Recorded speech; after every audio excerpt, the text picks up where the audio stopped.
श्रीमद् भागवतम महापुराण की जय। श्री नृसिंह चतुर्दशी महामहोत्सव की जय। शुद्ध भक्तों प्रहलाद महाराज की जय। जगत गुरु श्रील प्रभुपाद की जय। गौर प्रेमानंद। हरि हरि बोल।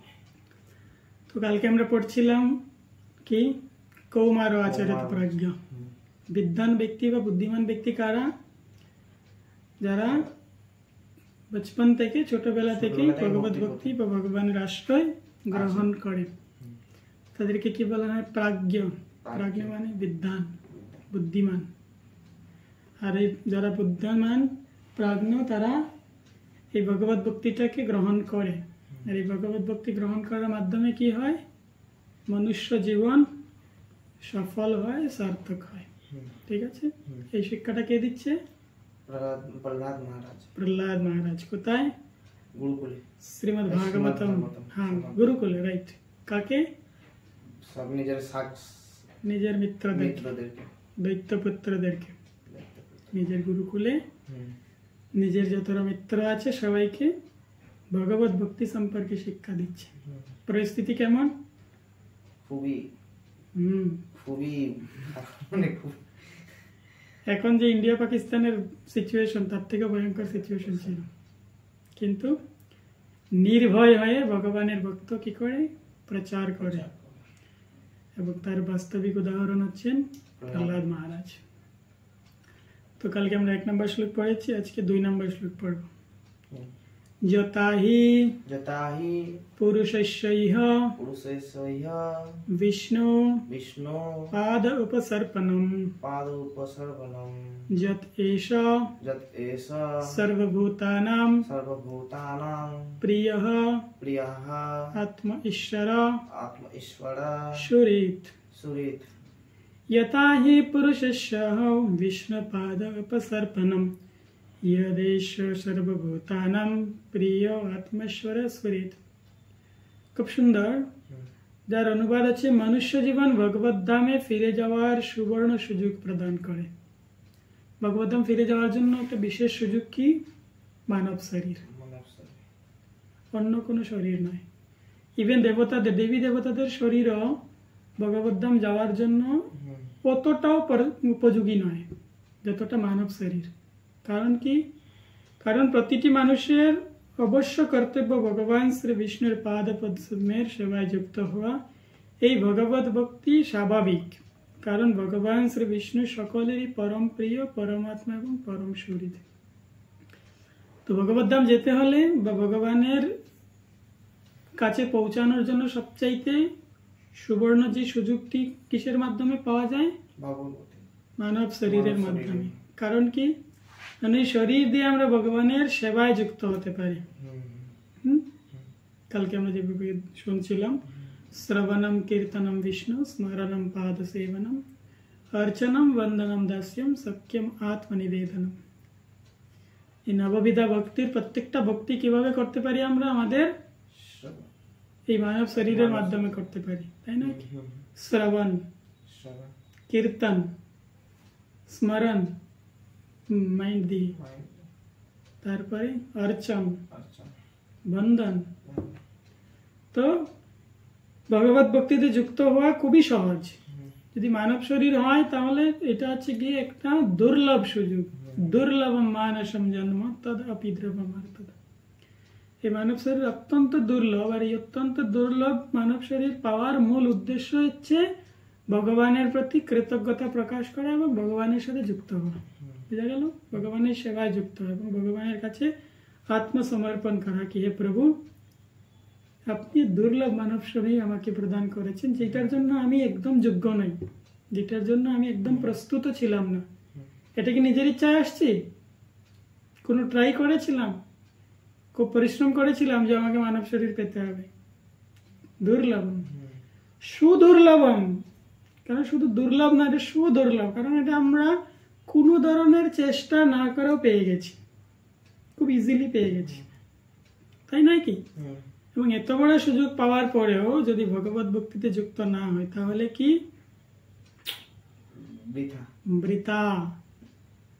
বৃথায় গেল জন্ম। তো সেই জন্য প্রহ্লাদ মহারাজ তার মিত্রদেরকে শিক্ষা দিচ্ছে কি, প্রথম হচ্ছে আমাদের বচপন থেকে, ছোটবেলা থেকে ভক্তি করা উচিত। কেন ভক্তি করা উচিত? কারণ আমরা মানব শরীর পেয়েছি, কিন্তু আমাদের কাছে কত বাহানা থাকে। প্রভু পরিবারে কত সমস্যা, প্রভু এইটা এইটা, কালকে থেকে বা আজকে নয়, আর 1 মাস পরে, এরকম করে করে করে করে আধা জিন্দগি বরবাদ করে দিয়েছি। দেখবো আমরা কিভাবে প্রহ্লাদ মহারাজ একদম কাউন্ট করে দিচ্ছে আমাদের জীবনের কত বছর বয়স পর্যন্ত কি কিসের মাধ্যমে আমরা আমাদের পুরো লাইফটাকে তছনছ করে দিই। তো কেন ভগবত ভক্তি করলে কি হয়? কারণ ভগবান হচ্ছে আমাদের একমাত্র শরীর, বুঝা যাচ্ছে? আর কেউ আছে ভগবানের মতো শরীর? কেউ আছে? কোনো ডাউট? সংসারে কেউ নেই ভগবানের মতো এত মিত্রবৎ, এত সবচাইতে কাছের আর কেউ নেই। ভক্তারাম যজ্ঞ তপসাম সর্বলোক মহেশ্বরম সুরহৃদম সর্বভূতানাম জ্ঞাত্বা মাম শান্তি মৃচ্ছতি। ভগবানের হচ্ছে ভগবত ভক্তদের জন্য সবচাইতে বড় শরীর, যদিও উনি সর্বলোক মহেশ্বরম, সমস্ত লোকের জন্য উনি হচ্ছে গিয়ে কি মহেশ্বর, সমস্ত লোকের জন্য উনি পরমাত্মা এবং সমস্ত জীবের জন্য উনি আরাধ্য ভগবান। কিন্তু মনুষ্য জীবনের জন্য সবচাইতে বড় শরীর কেন? কারণ মনুষ্য জ্ঞান আহরণ করার ক্ষমতা আছে, বা মনুষ্য বুঝতে পারে কোনটা ধর্ম কোনটা অধর্ম, কোনটা উচিত কোনটা অনুচিত, এবং কোনটাতে শান্তি আসবে কোনটাতে শান্তি আসবে না। তো এই জ্ঞানটুকু মনুষ্য ইজিলি লাভ করতে পারে, যেটা পশু পক্ষী বা অন্যান্য জীব পায় না। তাই জন্য মনুষ্যদের জন্য এটা হচ্ছে একটা দুর্লভ সুযোগ, যেখানে ভগবানকে বুঝার বা ভগবানকে জানার জন্য বিশেষ ক্ষমতা যেটা মনুষ্য পেয়ে গেছে। আর সেই সূত্রে মনুষ্য জীবন পাইয়া রাধা কৃষ্ণ না বুঝিয়া জানিয়া শুনিয়া বিষ খাই। যদি এরকম হয় যে মনুষ্য জন্ম পেয়েছি, বাট কি এরকম করে করে বকবাস করে করে যদি ব্যর্থ করে দিই, জানিয়া শুনিয়া বিষ খাই না। তা প্রহ্লাদ মহারাজ এটি কাকে শিক্ষা দিচ্ছেন? নিজের মিত্রদেরকে। কোথায় বলছেন? গুরুকুলে, শিক্ষাস্থলে গিয়ে, যে বন্ধুরা এই জরুর মনুষ্য জন্ম হচ্ছে অত্যন্ত দুর্লভ, আর এই অত্যন্ত দুর্লভ মনুষ্য জন্মে একটা মিনিটও ব্যর্থ যাওয়া উচিত নয়। এটা দিয়ে আমাদের সেবা করা উচিত। শ্লোক নাম্বার 3। শোকমেন্দ্রিয়কম দৈত্বা দেহ যোগো ন দহিনম সর্বতো লভ্যতে দৈব্যাৎ যথা দুঃখম অযত্নতঃ। প্রহ্লাদ মহারাজ বলছেন, হে দৈত্য কৌলদ্ভুত বন্ধুগণ, দেহের সঙ্গে ইন্দ্রিয় বিষয়ের সংযোগ বশত যে ইন্দ্রিয় সুখ, তা যে কোনো জনিতেই পূর্বকৃত কর্ম অনুসারে লাভ হয়ে থাকে। ইন্দ্রিয় সুখ মানে শারীরিক সুখ, সেন্স যেটা। তো শারীরিক সুখ যেটা, সেটা কি অটোমেটিক আসে। এবং কিভাবে অটোমেটিক আসে? এই প্রকার সুখ আপনা থেকেই কোন রকম প্রচেষ্টা ছাড়াই লাভ হয়, ঠিক যেমন বিনা প্রয়াসে দুঃখ লাভ হয়। ইন্দ্রিয় সুখ অটোমেটিক আসে। যে কোনো শরীর, কোটি কোটি শরীর আসছে, প্রত্যেকটা শরীরে হয়তো পুরুষ হয়ে আসছে অথবা স্ত্রী হয়ে আসছে, তাই নয় কি? পুরুষ হয়ে আসলে স্ত্রী একটা সাথে পেয়ে গেছি, স্ত্রী হয়ে আসলে পুরুষ একটা সাথে পেয়ে গেছি। সেটা কবে থেকে চলছে? কোটি কোটি জন্ম থেকে। যতবার ব্রহ্মাণ্ডে ঘুরেছি, পুনরূপী জননম পুনরূপী মরণম পুনরূপী জননী জঠরে স্বয়নম, যতবার শরীর একটার পর একটা শরীর পরিবর্তন করেছি, প্রত্যেকবার সাথে একটা বোনাস পেয়েছি। কেন? ইন্দ্রিয় তৃপ্তির জন্য। আমি যদি কুকুর হই, সাথে একটা কুকুরনি পেয়েছি। আমি বিড়াল হলে বিড়ালনি পেয়েছি, ইঁদুর হলে ইঁদুরনি পেয়েছি, তাই না কি? তো সুখ কনসিস্টেন্টলি পেয়েই যাচ্ছি। কি সুখ? ইন্দ্রিয় সুখ। এবং এই ইন্দ্রিয় সুখের জন্য প্রয়াস করার কোনো দরকার নেই, যদিও সংসারে সবাই এইটাই করে, তাই না কি? সংসারে সবাই একটাই কর্ম করে, সেটা হচ্ছে ইন্দ্রিয় সুখের প্রয়াস, বা এটার পিছনে লেগেই থাকে। কিন্তু শাস্ত্র কি বলছে? প্রহ্লাদ মহারাজ কি বলছেন? এটা থাকবে। এটা যে প্রকারের দুঃখ আমরা কেউ চাই? কে চায় সংসারে দুঃখ পেতে? কেউ না। কিন্তু সবাই দুঃখ পায়, অটোমেটিক্যালি আসে, তাই নয় কি? কেউ ডেকে নিয়ে আসে আর দুঃখ আপনি আসুন আমার কাছে, 1 মাস আমার বাড়িতে থেকে যান, সবাই বিদায় করতে চায়, সবাই চায় যে দুঃখ না আসুক আমার কাছে, কিন্তু এটা চলে আসে। একই রকম ইন্দ্রিয় সুখও অটোমেটিক্যালি হয়ে যায়, এটার জন্য তো প্রয়াস করে লাভ নেই। তো প্রয়াস কি জন্য করা উচিত? ভগবত ভক্তিতে প্রয়াস করা উচিত। মনুষ্য জন্ম পাইয়া রাধা কৃষ্ণ রাধা কৃষ্ণ না বুঝিয়া, রাধা কৃষ্ণ হা বুঝিয়া করতে হবে, হ্যাঁ, না বুঝিয়া নয়, কি বুঝিয়া? হ্যাঁ বুঝি রাধা কৃষ্ণকে বুঝিয়া, একটাই উপায়। কারণ আমরা পেয়েছি মানব শরীর, 84 লক্ষ জুনিতে করে ভ্রমণ, 84 লক্ষ জীব জুনি আছে, তার মধ্যে মানব শরীর হচ্ছে সবচেয়ে উন্নত।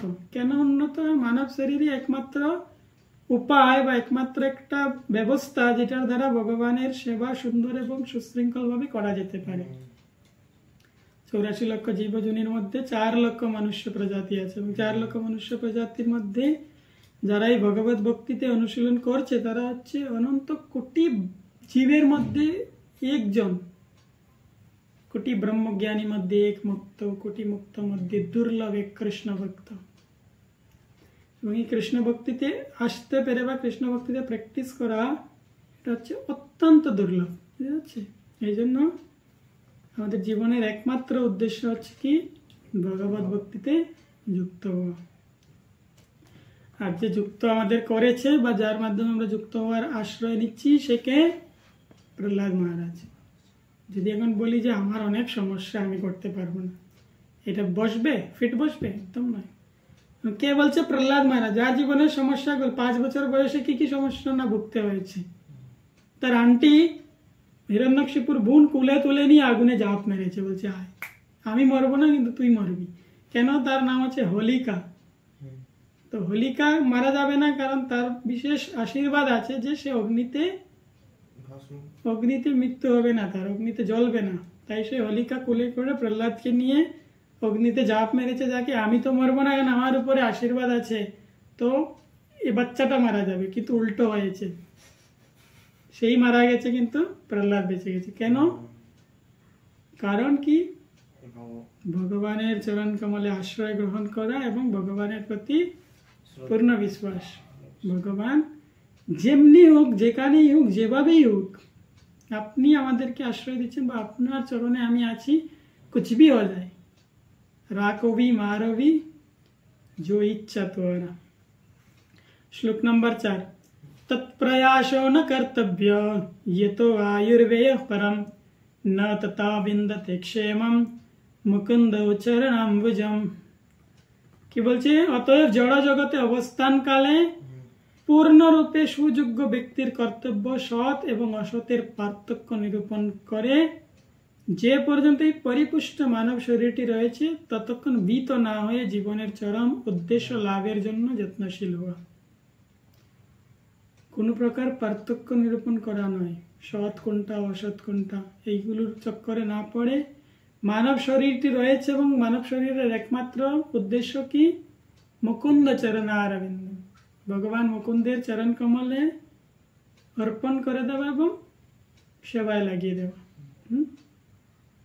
এটা হচ্ছে একমাত্র উদ্দেশ্য শরীরের, মানব শরীরের। এবং এখানে প্রপাত লিখছেন কি? প্রপাত লিখছেন এই প্রকার ব্যক্তির নিজের অর্থনৈতিক উন্নতি সাধনের জন্য কুকুর বিড়ালের মতো পরিশ্রম করে তার দুর্লভ মনুষ্য জন্মের জন্য নিজের শক্তির অপচয় করা উচিত নয়। তাই কি করা উচিত? কৌমার আচরণ প্রাজ্ঞ। কৌমার আচরণ প্রাজ্ঞ মানে একদম বচপন থেকে, ছোট থেকেই ভগবত ভক্তিতে যুক্ত হয়ে যাওয়া উচিত। আর যারা ভগবত ভক্তিতে যুক্ত করে না তারাও হচ্ছে এই নৃসিংহ দেবের যে শত্রুকে হিরণ্যকশিপু। পিতামাতা যদি ভগবানের সেবায় যুক্ত না করে বাচ্চাদেরকে, বা যদি বাচ্চাদের ভগবানের সেবায় যুক্ত হওয়ার পরে যদি পিতামাতা বাধা প্রদান করে, তবে নিজেদের জীবন তো নিষ্ফল, সেই সাথে পুরো সমাজের জন্য এক কি বোঝা হয়ে নিয়ে আসবে। তো প্রকারে আমরা দেখবো খুব সুন্দর করে কি প্রকারে প্রহ্লাদ মহারাজ আয়ুর গণনা করে দিচ্ছেন আমাদেরকে। আয়ুর গণনা কিরকম হয়? পুংস বর্ষ শতম আয়ু তৎ অর্ধম চ অজিতাত্মনা নিষ্ফলম যদ সৌরাত্যম শেতে অন্ধ্যম প্রপিতস্তমা। খুব সুন্দর।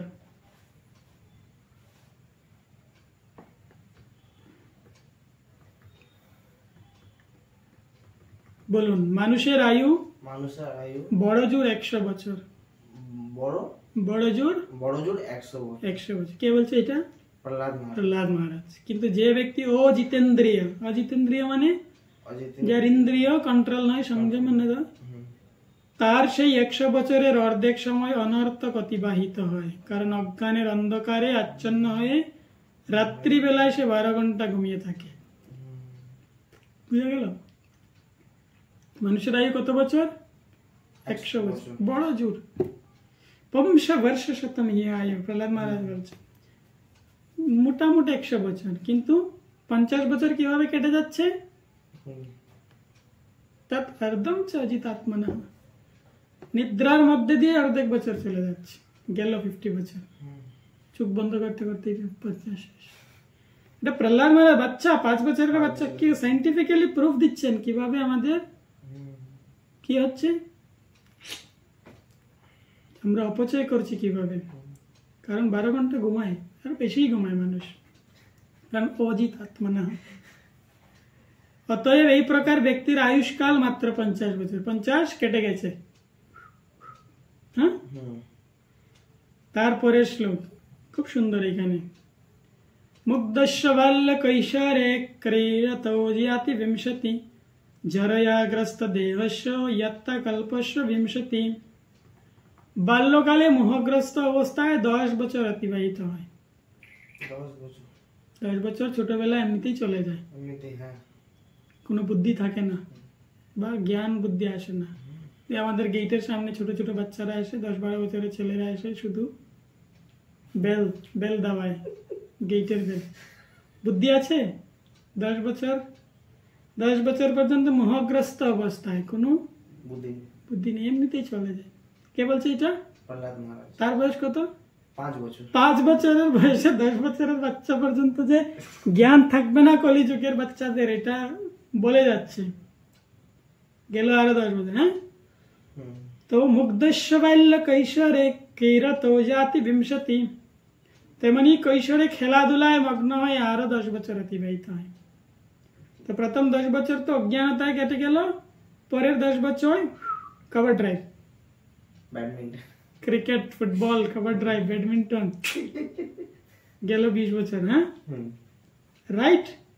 শ্রীমদ ভাগবতম পুরাণম অমলম ইয়দ বৈষ্ণবানাম প্রিয়ম। কে বলছে? শ্রীমদ ভাগবতম বলছে। এভাবে 20 বছর বিফলে যায়। জরায়াগ্রস্ত দেহস্য ইয়াতা কল্পস্য বিংশতি। আর বৃদ্ধ বয়সে জরাগ্রস্ত অবস্থায় জড় জাগতিক কার্যকলাপ অনুষ্ঠান করতে অক্ষম হওয়ার ফলে আরো 20 বছর বৃথা অতিবাহিত হয়। বৃদ্ধ বয়সে 80 থেকে 100 বছর বয়সে তখন কি কাজ থাকে? পাঞ্চি বানু আর লাঠি নিয়ে বসে থাকে। আমাকে নাতির মুখ দেখতে হবে, নাতির মুখ দেখতে হবে, এই সেই, এদিকে লাইট জ্বলছে, এদিকে ওই সেই, এরকম করে। বৃদ্ধ বয়সে আর কিছু নেই, ভক্তি টক্তি কিছু হয় না। ইয়াং বয়সেই হয় না, সুলামালা জব করতে ব্যান্ড বেজে যায়। 80 বছর বয়সে কেউ জব করবে? ফালতু। এটা কে বলছে? প্রহ্লাদ মহারাজ। সাক্ষাৎ প্রহ্লাদ মহারাজ বলছেন। বলছে কি 10 বছর সময় কিভাবে মুগ্ধস্য বাল্য, বাল্যকালে মোহগ্রস্ত অবস্থায় কেটে যায়, বুঝতেই পারে না 10 বছর। এটা স্বাভাবিক। ভগবত ভক্তি সম্পর্কে কেউ বুঝতে পারে? আর কৈশোরে ক্রীড়ত, pull shot, cover drive, wicket keeping গেল। আর জরয়াগ্রস্ত দেহস্য, বৃদ্ধ বয়সে আরো 20 বছর। তো এইসব করে অল্প যে কয়টা সময় বাকি থাকে, দুরাপুরেণ কামেন চ মোহেন চ বলিয়সা শেষম গৃহেষু শক্তস্য প্রমত্তস্য প্রজাতি। যার মন এবং ইন্দ্রিয় অসংযত, তার অতৃপ্ত কামনা এবং প্রবল মোহের ফলে পারিবারিক জীবনের প্রতি সে অত্যন্ত আসক্ত হয়, ফ্যামিলির প্রতি অ্যাটাচমেন্ট হয়ে পড়ে। কেন?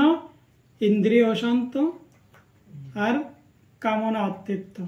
কামনা অতৃপ্ত কেন? খুব সুন্দর শব্দ, কামনা অতৃপ্ত। কারণ এই সংসারে কেউ তৃপ্ত নয়, যত হয় আরো তত চাই, তাই না? কি যা আছে আরো দরকার, আরো দরকার, আরো দরকার। মুকেশ আম্বানি কি রেস্ট করছে এখন যে হয়ে গেছে আর ইনকাম করতে হবে না? প্রতি সেকেন্ডে ইনকাম করেই যাচ্ছে। পৃথিবীর বিখ্যাত ব্যক্তি যারা আছে, ধনী যারা আছে, Jeff Bezos, Bill Gates, Elon Musk, rest করছে যে না আমার এত টাকা হয়ে গেছে, আগামী 100 বছর আমি ঘুমিয়ে খেতে পারবো। মুকেশ আম্বানির যে টাকা আছে, প্রতিদিন 5 কোটি টাকা যদি পার্সোনালি খরচ করে, কমপক্ষে আরো 600 বছর লাগবে খরচা করতে। কিন্তু তারপরেও কন্টিনিউয়াসলি কি করছে? ভাগছে। কেন ভাগছে? আরো দরকার। কারণ কি? অতৃপ্ত কামনা, কামনা শেষ হয় না। আর যত আসে তত কি হয়? মোহ বেড়ে যায়, হ্যাঁ না? মোহগ্রস্ত হয়ে যায়। কাম, ক্রোধ, লোভ, মোহ, মাৎসর্য। আমার কাছে যা আছে তা দিয়ে যদি আমি ভগবানের সেবায় লাগানোর প্রয়াস করি বা মনে করি যে এটা যেত আছে আমার কাছে সাফিসিয়েন্ট, এটা দিয়ে ভগবানের সেবা করে সুন্দরভাবে চলে যেতে হবে, এটা অনেক এনাফ। যদি আরো চাই আরো চাই আরো চাই করি, তাহলে যত আসবে তত এইগুলোর প্রতি আরো মোহগ্রস্ত হবে, আরো মোহ বাড়বে। এবং এই কারণে কি হয়? জীব আসক্ত হয়ে পড়ে, মানুষ আসক্ত হয়ে পড়ে। এই কি? ধন দৌলত, প্রতিপত্তি, তারপরে প্রপার্টি, সম্পদ, গোল্ড, ছেলে পুত্র ইত্যাদি ইত্যাদির প্রতি এত আসক্ত হয়ে পড়ে যে অল্প কটা দিন বেঁচে থাকে সেইগুলো এই চক্করের মধ্যেই শেষ। খুব সুন্দর বলছেন প্রপাত, কি লিখছেন দেখি।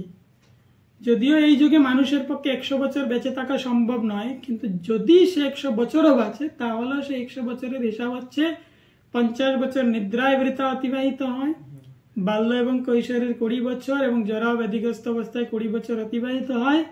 তারপর আর যে কয়েকটি বছর বাকি থাকে, সেই সময় পারিবারিক জীবনের প্রতি অত্যন্ত আসক্তির ফলে ভগবত ভক্তি ব্যতীত উদ্দেশ্যবিহীনভাবে জীবন অতিবাহিত হয়। তাহলে পুরো 100% গোল্লায় গেল। বুঝা যাচ্ছে? এই জন্য কি করা উচিত? কো গৃহেষু পোমন শক্তমাত্মানম জিতেন্দ্রিয় স্নেহ পাশের দৃঢ়ৈর্বন্ধম উৎসাহেত বিমোচিতম। গৃহস্থ জীবনের প্রতি অত্যন্ত আসক্তি কোন অজিতেন্দ্রীয় ব্যক্তি মুক্ত হতে সমর্থ হয়। গৃহাসক্ত ব্যক্তি তার স্ত্রী, পুত্র, অন্যান্য আত্মীয় স্বজনের প্রতি স্নেহরূপ রজ্জুর দ্বারা অত্যন্ত দৃঢ়ভাবে আবদ্ধ। তো স্নেহরূপ রজ্জু, রজ্জু বুঝতে পারো? রজ্জু হচ্ছে দড়ি, বন্ধন, রশি। আর এই রশিটার নাম কি?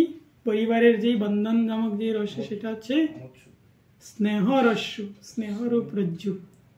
স্নেহরূপ রজ্জু কি করে? আমাদের বেঁধে রাখে, কিন্তু বাধাটা দেখা যায় না, রশিটা দেখা যায় না। কেন দেখা যায় না? কারণ এটা পুরো একটা মাইন্ড গেম। জীব মনে করে কি আমি হচ্ছি কর্তা, আমি কর্তা এবং আমি হচ্ছি এদের পালন কর্তা। জীব যখনই মনে করে আমি ছাড়া এদের কেউ দেখার নেই বা আমি একমাত্র পালন কর্তা, তখনই জীব রজ্জুর দ্বারা আবদ্ধ হয়ে যায়। যখন মনে করে আমি না থাকলে এদের কি হবে, বা যখন মনে করে এই পুত্র সন্তান, ছেলে মেয়ে, ভাই বোন সবার দেখাশোনার দায়িত্ব আমার, কারণ আমি হচ্ছি একমাত্র কর্তা, তখন তার একটা রশির দ্বারা সে বন্ধনে আবদ্ধ হয়। সেই বন্ধনটার নাম হচ্ছে স্নেহ পাশ বন্ধন, স্নেহ রজ্জু। এই প্রকারে জীব এত পরিমাণ পরিবার, আত্মীয় স্বজনের প্রতি মোহিত হয়ে যায় বা আসক্ত হয়ে যায়, সে ভুলে যায় তার জীবনের মূল উদ্দেশ্য কি। বুঝতে যাচ্ছে? তার জীবনের মূল উদ্দেশ্য ভুলে যায়। কেন ভুলে যায়? কারণ সেই পরিবার বা সংসারের প্রতি আসক্ত হয়ে এইখানে যে অল্প অল্প বিন্দু বিন্দু সুখ পাচ্ছে, সেটাকেই তার জীবনের চরম সুখ মনে করে। এ প্রকার একটি গল্প আছে যে এক ব্যক্তি দৌড়াচ্ছে। কেন দৌড়াচ্ছে? তার পেছন থেকে বাঘ তাড়া করছে। তো বাঘ তাড়া করছে দেখে দৌড়ে দৌড়ে দৌড়ে দৌড়ে গিয়ে সে একটা খোপের মধ্যে পড়ে গেছে। খোপ বুঝতে পারো? কুয়া। খোপের মধ্যে পড়ে গেছে। যখন খোপের মধ্যে পড়ে গেছে তখন খোপের উপর দিয়ে একটা ডান্ডা ছিল, গাছের যে ভাঙা ডান্ডা ঢাল, ওটা পড়ে গেছে। তো ওটাতে এরকম ধরে লটকে গেছে, ঝুলে গেছে। তো এইবার বাঘটা কুয়ার উপর থেকে, খোপের উপর থেকে দেখছে যে লোকটা নিচে পড়ে গেছে, তাই বাঘটা নিচে চাপ দিতে পারছে না, কারণ সে খোপে পড়ে গেছে। বাঘটা উপরে দাঁড়িয়ে আছে। আবার যেই ব্যক্তি ডান্ডার মধ্যে ঝুলে আছে সে দেখছে কি যে নিচে যে খোপ আছে সেই খোপের নিচে কুমির আছে। তো ডান্ডার মধ্যে ঝুলে আছে তাই নিচে কুমির আছে। উপরে কে? বাঘ। নিচে মানুষ, আর তার নিচে কুমির। জলের মধ্যে কুমির আছে, সে ঝুলে আছে, উপরে বাঘ আছে। এখন উপরে গেলেও বাঘ অ্যাটাক করবে, নিচে গেলে কুমির অ্যাটাক করবে। তার মানে কি ঝুলে থাকাটাই সেফ। এখন ঝুলে থাকা সেফ, যতক্ষণ ঝুলে থাকবে সেফ। এখন ঝুলে ঝুলে হঠাৎ করে দেখছে যে দুটো ইঁদুর যে ডান্ডাতে ঝুলে আছে, ওই ইঁদুরটা ওই ডান্ডাটা কাটছে, একটু একটু করে কেটে দিচ্ছে। এখন তো আরো বিপদ। এখন কি হবে? যে ডান্ডাতে ধরে আছে ডান্ডাটা কেটে ফেললে পড়ে যাবে নিচে কুমিরের মুখে। কিন্তু হঠাৎ দেখছে যে উপরে একটা গাছ আছে, গাছ থেকে মধুর মৌচাক আছে। তো মৌচাক থেকে এক বিন্দু বিন্দু বিন্দু বিন্দু মধু নিচে নির্গত হচ্ছে এবং তার হাঁ করেছে। তো উপর থেকে এক বিন্দু মধু তার মুখের মধ্যে পড়ছে এবং সে ওটা টেস্ট পাচ্ছে। তো ওই টেস্টের কারণে সে ভুলে গেছে সে কোন পরিস্থিতিতে আছে। বুঝে গেল? কি কি পরিস্থিতি? একদিকে বাঘ, একদিকে কুমির, এক যে ডান্ডাতে ধরে আছে সেই ডান্ডাটাও ইঁদুর কেটে দিচ্ছে। সব দিক থেকে সমস্যায় জর্জরিত। কিন্তু সে সব সমস্যাগুলো কেন ভুলে গেছে? কারণ উপর থেকে এক বিন্দু করে। এক্স্যাক্টলি সংসারের সুখটা এরকম। সংসারের সুখটা এরকম, চতুর্দিকে প্রবলেম, সমস্যা, তারপরে বিপদ, দুর্ভিক্ষ, সংঘর্ষ, সংগ্রাম। কিন্তু সংসারের একটু একটু লিটল লিটল সুখগুলোকে এত পরিমাণ স্নেহ পাশ মিমম ধরে বন্ধনে আবদ্ধ করে রেখেছে যে জীব ভুলে গেছে আমি কত সমস্যার মধ্যে আছি। তাই সে বাস্তবিক অর্থে যে ভগবানের চরণ কমলে আশ্রয় গ্রহণ করবে সেটা ভুলে গেছে। বুঝে গেল? 10 নম্বর, এটা লাস্ট ক্লু। কৌস্মরণ ত্রিশম্বি শ্রীজ্বেত পানে ব্যয়পি জয়িপসিত ইয়ম ক্রেনাত্বসুবি প্রষ্টৈ তস্কর সেবক বনিকা। ধন মানুষের এতই প্রিয় যে সে ধনকে মধু থেকেও মধুরতর বলে মনে করে। তাই সেই ধন সংগ্রহের বাসনাকে ত্যাগ করতে পারে। বিশেষ করে গৃহস্থ জীবনে তস্কর পেশাবৃত্তি সৈনিক এবং বণিক এরা নিজের প্রিয়তম প্রাণকে বিপন্ন করে অর্থ উপার্জনের চেষ্টা করে। তো এই প্রকারে সংসারে জীব কিভাবে আবদ্ধ? অর্থ ইনকামের জন্য ঘুরছে। আর এই অর্থ ইনকামের উদ্দেশ্য কি? সুখী হওয়া। কিভাবে সুখী হওয়া? ইন্দ্রিয়ের মাধ্যমে সুখী হওয়া, সংসারে ইন্দ্রিয় সুখ বুক পাওয়া। কিন্তু প্রহ্লাদ মহারাজ কি বলছেন? ওটার জন্য ট্রাই করে লাভ নেই, ওটা অটোমেটিক্যালি আসে। যতটুকু ইন্দ্রিয় সুখ পাওয়ার ওটা অটোমেটিক্যালি পাবে, কারণ এটা কোটি কোটি জন্ম থেকেই পেয়ে আসছে। পুংস স্ত্রিয়া মিতুনি ভাব মেতম তয়ার মিত হৃদয় গ্রন্থি মাহু। পুরুষ এবং স্ত্রীর যে অ্যাট্রাকশন, এটা জড় জগতের বেসিক একটা ফান্ডামেন্টাল, এবং এইটা কোটি কোটি জন্ম থেকে কন্টিনিউয়াসলি চলে আসছে। এত গৃহ ক্ষেত্রে সুতাপ্ত বিত্তে জনস্য অয়মহম। জীব ভুলে যায় কেন? আমি আবার আমার, এই দুইটা শব্দের দ্বারা আবদ্ধ হয়ে যায়। এটা কার? আমার। আর এটাকে আমি। এইটা যখন তার মধ্যে চলে যায়, এই ল্যাপটপটা কার? আমার। এই অফিসটা কার? আমার। যখন আমার বলে তখন তার মধ্যে কি হয়? আসক্তি তৈরি হয়। তখন সামনের ব্যক্তিকে সামনের ব্যক্তি যাতে দখল করতে না পারে, তখন তার মধ্যে একটা ইনসিকিউরিটি চলে আসে, আমার জিনিস আমি সব রক্ষা করে রাখবো। এই জন্য জীব দুঃখ কখনই পায় যখন আমি এবং আমার, আহম মমেতি, আমি এবং আমার বলে দাবি করে সংসারে। বাস্তবিক অর্থে আমি এবং আমার কিছু আছে? আমি কে? ভগবানের নিত্য অংশ, ভগবানের অবিচ্ছেদ্য অংশ, আত্মা।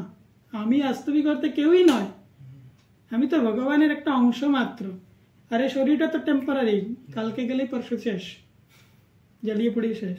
হ্যাঁ, তা আমি মানে কেউ নই। আর আমার মানে আমার কি থাকতে পারে? আমি যেহেতু নেই, আমার কি হতে পারে? ল্যাপটপ কি আমার? এই অফিস কি আমার?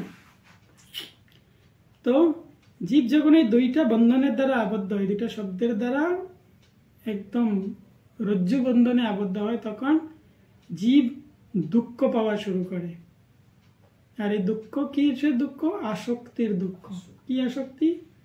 আমার এই ল্যাপটপটা যদি আমি সবসময় বলি এটা আমার ল্যাপটপ, আমার ল্যাপটপ, আর যদি হঠাৎ করে একদিন সন্ধ্যাবেলা এসে দেখি যদি এটা পাওয়া যাচ্ছে না, তখন কি হবে? একটা দুঃখ হবে না? আমার এত প্রাণের প্রিয় ল্যাপটপ। আর যদি মনে হয় যে এটা কৃষ্ণ আমাকে দিয়েছে কৃষ্ণের সেবার জন্য, ঠিক আছে এখন পাচ্ছি না, ওকে, কারণ এটা আমার নয়, এই মাইন্ডটা যদি আসে, তখন সাথে সাথে দুঃখ নির্মূল। তো প্রহ্লাদ মহারাজ খুব সুন্দর শিক্ষা দিচ্ছে কি, জীবের একমাত্র উদ্দেশ্য হচ্ছে জনস্য মোহ অয়ম অহম মমেতি, এগুলো থেকে বেরিয়ে এসে যা কিছু আছে সব প্রভুর, এবং আমি প্রভুর সেবক মাত্র। তো আমি তো কুকুর, তুমি তো ঠাকুর, তুমি তো ঠাকুর, আমি তো কুকুর। কুকুর, জানিও বলো। তো কেউ যদি প্রভুকে প্রভু মনে করে এবং আমি তার বৃত্ত মনে করে, তাহলে তার এই প্রকারের সংসার দুঃখ থেকে বেরিয়ে আসা সহজ। আদারওয়াইজ বন্ধন শুধু চক্রাকারে ঘুরতে থাকবে এবং মাকড়সার জালের মতো পেঁচাবে। এবং এই জন্য কি করা উচিত? ভগবত ভক্তি একমাত্র ঔষধ, আর কোনো রেমেডি নাই, আর কোনো ঔষধই নাই। একমাত্র ঔষধ হচ্ছে কি? ভগবত ভক্তি। সো এই হচ্ছে আমরা আজকে কত নম্বর পড়লাম? 10 নম্বর পর্যন্ত পড়লাম। जगतगुरु श्रील प्रभुपाद की, ग्रंथराज श्रीमद् भागवतम की, गौर प्रेमानंदी।